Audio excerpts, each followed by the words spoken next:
ముఖ్యమంత్రి గారు లేస్తే ముఖ్యమంత్రి గారు చారిత్రాత్మకమైన పద్ధతుల్లో ప్రత్యేక శాసనసభ సమావేశాలు పెడుతున్నారు అని చెప్పి పొద్దున్నే కేబినెట్ బడ్జెట్ సమావేశాలకు చేస్తారు కదా సార్, అట్లా బడ్జెట్ ముందు ఒక కేబినెట్ పెట్టి వెంటనే తీసుకొస్తే మేమేమనుకున్నాం సార్ అంటే నిజంగా కూడా ఈ ప్రత్యేక శాసనసభ సమావేశాల్లో 42% రిజర్వేషన్ అమలు చేయడానికి కామారెడ్డి డిక్లరేషన్లో ఇచ్చిన విధంగా ప్రత్యేకమైన బిల్లు ఏమన్నా తెస్తున్నారేమో, ఆ బిల్లు తెచ్చి వెంటనే శాసనసభలో ఆమోదింపజేసి తద్వారా చట్టబద్ధత కల్పిస్తారేమో అని చెప్పి రాష్ట్ర వ్యాప్తంగా బలహీన వర్గాల సోదరులు కామారెడ్డి డిక్లరేషన్ చూసిన వాళ్ళు ఎదురు చూస్తూ ఉంటారు.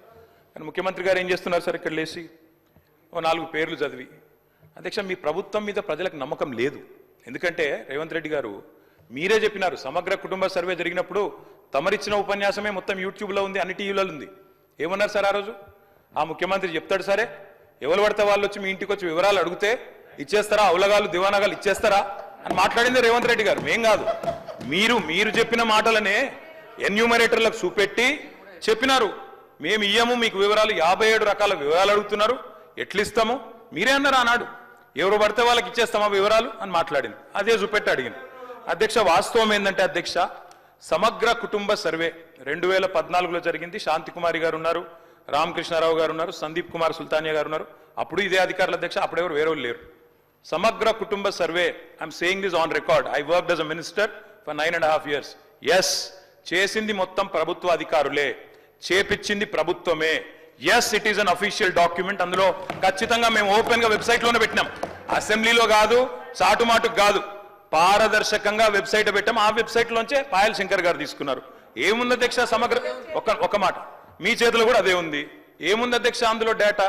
తేడా ఏంటంటే కేసీఆర్ గారి ప్రభుత్వానికి కాంగ్రెస్ ప్రభుత్వానికి అధ్యక్ష, సమగ్ర కుటుంబ సర్వేలో పాల్గొన్న కుటుంబాల సంఖ్య 1,03,00,000 కుటుంబాల అధ్యక్ష, 1,03,95,000.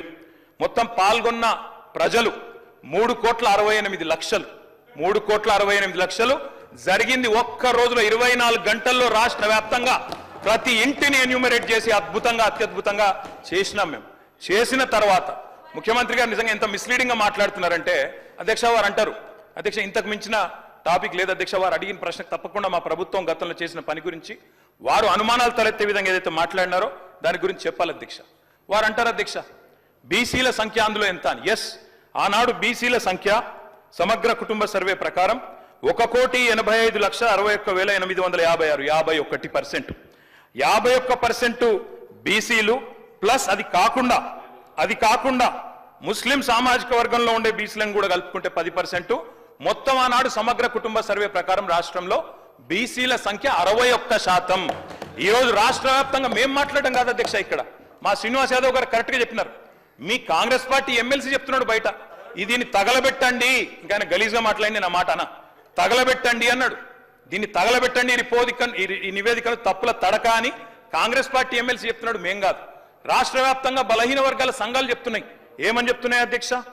సమగ్ర కుటుంబ సర్వేలో 1,85,61,000 ఉన్న బీసీలు ఎట్లా 1,64,00,000 తగ్గినరు, 51% 46% ఎట్లయిందని అడుగుతున్నారు.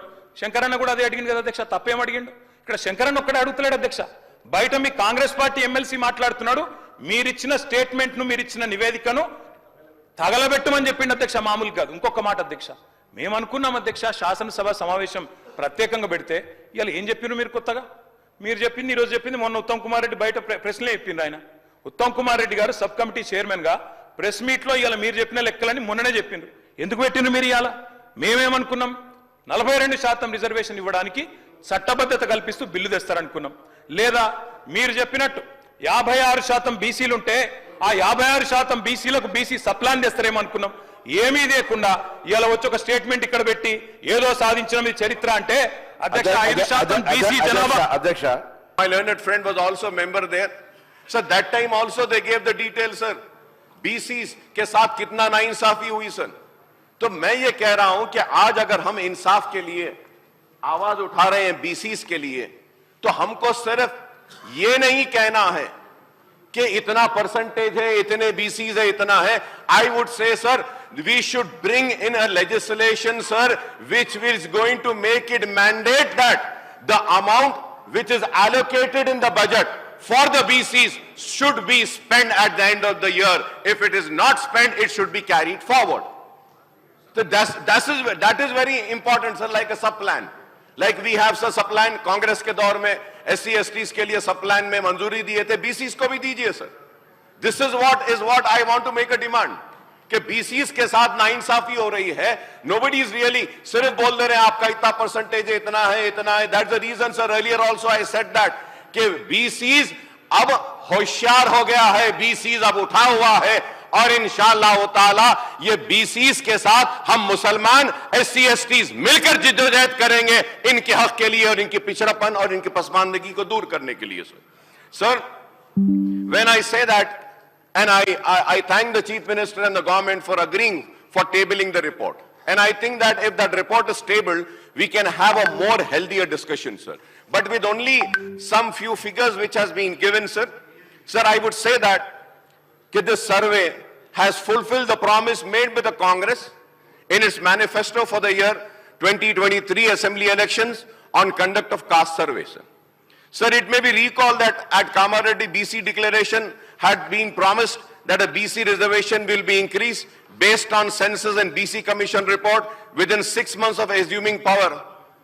But sir, when I'm reading the statement, in that statement, the promise made in the manifesto didn't have a place. You should have at least mentioned in the statement stating that, okay, yes, we will increase the percentage of BCs, हम इसको बढ़ाएंगे, legislation करेंगे, यहाँ से भेजेंगे, हम करें ये, लेकिन ये बात आपके स्टेटमेंट में भी नहीं है.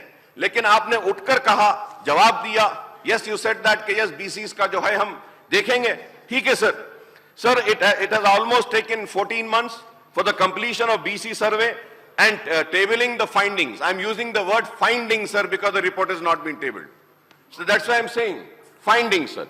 Sir, the Kamareddy BC declaration had also promised that the BC reservation in local bodies will be raised to 42% to provide new political leadership position for BCs in panchayat and municipalities. So the BC declaration inter alia promised that 42% BC for will be provided in government civil contracts and maintenance contract also. So this is also not there in the statement, sir. So the minority declaration had assured that the caste census will be conducted within 6 months of the forming of the government and the fair representation will be ensured for all the backward classes, including minorities in the government job and education institutions and government welfare schemes, sir. So similarly, Chevella SC/ST declaration had pledged to increase the reservation for SCs to 18% and STs to 12%. The SC and ST declaration has also promised to provide 18% for SCs and 12% STS in government procurement and public work contracts, sir. So it was also promised to provide reservation for SCs, STs in private education institution and jobs in private companies, availing incentives from the government, sir. This means that the Congress manifesto and the Congress had promised to... గౌరవ సభ్యులు 9:30 ఏళ్ళు విన్నారా ఒక్క నిమిషం అరే వినగాదనే వినగా చెప్పినా bro మేము sub committee చైర్మన్గా ప్రజల ముందు ఉంచినాము. దానికి న్యాయపరంగా శాసనసభలో ప్రజాస్వామిక విలువలుగానే శాసనసభలో ప్రభుత్వం తరఫున పెట్టినాము. మీరు ఇట్లప్పుడన్నా మీరు వెబ్సైట్లో పెట్టామని చెప్పి మీరు ఊరికేనే మాట మాట్లాడదు ఎవరికైనా వెబ్సైట్లో అందుబాటులో ఉండని ఆ ప్రభుత్వం మీరు దాని తదుపరి లేకపోతే ప్రభుత్వం ఆనాడు ఉన్న అధికారులు ఇవ్వాలని ఉన్న అధికారులు కదా స్టేట్మెంట్ ఇప్పేది ఎప్పుడైనా ఎస్కేఎస్ సర్వే పబ్లిక్ డొమైన్లో చట్టబద్ధత కలిగి ఉండేదా దాని గురించి మాట్లాడేటువంటి సందర్భం అవసరం లేదా. 2011 జనగణన ఆనాడు బీసీలది లేదు, బీసీలకు సంబంధించిన జనగణన చేయాలని అందరి ఆలోచన జరిగింది దానికి సంబంధించి సర్వేలు సహకరించకుండా దీని గురించి మాట్లాడితే దానికి అర్థమే లేదు. నేనేమంటున్నా ఎవరైనా ఒకవేళ ఆయా వారి గౌరవ ముఖ్యమంత్రి ఆనాడు అభిప్రాయం చెప్పుంటే మీరు ఇలా కూడా అదే అభిప్రాయంతో ఉన్నారో చెప్పండి. ఇలా జరుగుతున్న కార్యక్రమానికి మీరేం మాట్లాడదలుచుకున్నారు? బలహీన వర్గాలకు సంబంధించి మీరు ఎస్కే సర్వే చేసిన అన్నారు, ఏం మార్పులు తెచ్చినారు, ఏం స్కీమ్స్ తీసుకొచ్చినారు, ఎవరికి బలహీన వర్గాలకు న్యాయం జరిగే కార్యక్రమం తీసుకున్నారు మీరు. ఇలా మేము కమిటీ చైర్మన్ ఉత్తమ్ కుమార్ రెడ్డి గారి గురించి బహిరంగంగా ప్రజల ముందు ఇచ్చినాం. ఇవాళ సభలో వస్తా ఉన్నాం. 42% రిజర్వేషన్ల కొరకు చట్టబద్ధత తీసుకొచ్చి కొట్లాడదాం. బరాబర్ మేము పారిపోతూ ఉండలేం. 42% పార్టీ పరంగా అడుగుతా ఉన్నాం. ఇక్కడ కూడా న్యాయబద్ధంగా చట్టబద్ధంగా పెట్టాలనే ఆలోచనతోనే ఉన్నాం కదా ఇలా మేము వెనక పోదలేం కదా మార్గదర్శకత రోడ్ మ్యాప్ ఇవ్వని అడుగుతుంటే రాజకీయం చేయడానికి ఉపయోగించుకుంటే వెళ్ళాము ఎట్లీస్ట్ బీసీల ఇష్యూ కట్టినప్పటికీ రాజకీయం పక్కన పెట్టి చారిత్రాత్మకంగా వచ్చినటువంటి సర్వే మార్గదర్శకత్వాన్ని చూపెట్టండి బలహీన వర్గాలకు రోడ్ మ్యాప్ ఇచ్చే విధంగా రాజకీయ పార్టీలు వ్యవహారం చేయాలని ఆకాంక్షిస్తాం అధ్యక్ష. పాయల్ శంకర్ గారు.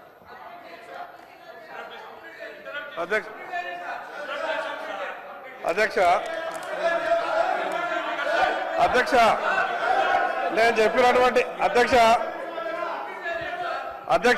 గౌరవ ముఖ్యమంత్రి గారు. అధ్యక్ష ఇప్పుడు 9.5 సంవత్సరాలు మంత్రిగా చేసిన మా తాతలు నేతులు తాగిండ్రు కాబట్టి మీరు మా మూతులు నాకండి. ఇట్లాంటి అర్థం పర్థం లేని చర్చలతోనే ప్రయోజనాలు లేదు అధ్యక్ష. ఇప్పుడు ఈ డాక్యుమెంట్ ఏదైతే ఉందో ఇది అఫీషియల్ వెబ్సైట్లో లేదు అధ్యక్ష. తెలంగాణకున్నది టీజీ ఆన్లైన్ వెబ్సైట్ అధ్యక్ష. ఇందులో ఎస్కేఎస్ రిపోర్ట్ లేదు. ఎస్కేఎస్కు ఎన్ఐసి ఐటీ పార్ట్నర్ అధ్యక్ష. ఎన్ఐసి వెబ్సైట్లో కూడా ఈ డేటా డాక్యుమెంట్ లేదు. ఈ డాక్యుమెంట్ ఎక్కడుంది అధ్యక్ష? ఎంసీఆర్ హెచ్ఆర్డి వెబ్సైట్లో ఉంది. మరి చెన్నారెడ్డి హ్యూమన్ రిసోర్స్ దాంట్లో ఇందులో ఉంది. ఈ వివరాలు ఎవరు తయారు చేసిండ్రు, ఎవరు అందులో పెట్టిండ్రు, ఎవరు ఓనర్షిప్ క్లెయిమ్ చేయలేదు అధ్యక్ష. Point number 1. పాయింట్ నెంబర్ 2 అధ్యక్ష, ఈరోజు అధ్యక్ష ఆ రోజు 12 గంటలలో మేము చేసినాం అన్నారు కదా, ఆ రోజు ఎవరెవరిని ఎంగేజ్ చేసిండ్రో అడుగు అధ్యక్ష. దారిన పోయే దానే నుంచి ఎవడు వస్తుండో ఎవడు పోతుండో ఎవరికి ఏ బాధ్యత ఉందో ఎవరు చేసిండో వాళ్ళ వివరాలు వీళ్ళ దగ్గర ఉన్నాయి అధ్యక్ష. ఇండ్లలోకి వచ్చి అడిగినోడు ఉదయం 7 గంటల నుంచి సాయంత్రం 7 గంటల వరకు 12 గంటల్లో ఇన్ని కోట్ల మందిని మేము చేసినామని వాళ్ళు చేస్తున్నామని చెప్పడానికి నటించి చేసిరు. ఇవాళ మేము పకడ్బందీగా చేస్తే ప్రధాన ప్రతిపక్ష నాయకుడిగా ఆయన 9.5 సంవత్సరాలు మంత్రిగా చేసిన ఈయన ప్రభుత్వం మీద నమ్మకం లేదంటే ఇదే ప్రభుత్వం ఈ సభను ఏర్పాటు చేసింది, ఇదే ప్రభుత్వం ఈ సభలో డాక్యుమెంట్ పెట్టింది, ఎందుకు చర్చలో పాల్గొంటుంది అధ్యక్ష? అసలు అర్హత ఉందా? అసలు ఈ చర్చలో పాల్గొనే అర్హత ఉందా అధ్యక్ష? ప్రభుత్వం మీద నమ్మకం లేదని ప్రధాన ప్రతిపక్ష నాయకుడు ప్రభుత్వం మీద ప్రజాస్వామ్యం మీద నమ్మకం లేదని సభలకు రాకపోను వచ్చిన ఆయన బర్తగించి మాట్లాడుతుంటే నేను ఒక్కటే మాట చెప్పదలుచుకున్నాను అధ్యక్ష. దయచేసి తమరికి విజ్ఞప్తి చేస్తున్నా, ఈ సర్వేలో పాల్గొన్న వాళ్ళను మీరు శిక్షించాలి. ఆ శిక్ష మొట్టమొదట ఈ సర్వేలో పాల్గొన్న వాళ్ళకు మీరు మైక్ ఇవ్వద్దు అధ్యక్ష. సర్వేలో పాల్గొంటేనే మైక్ ఇవ్వండి దయచేసి. ఎవరైతే ఈ సర్వేలో పాల్గొనలేదో ఈ సభలో మాట్లాడే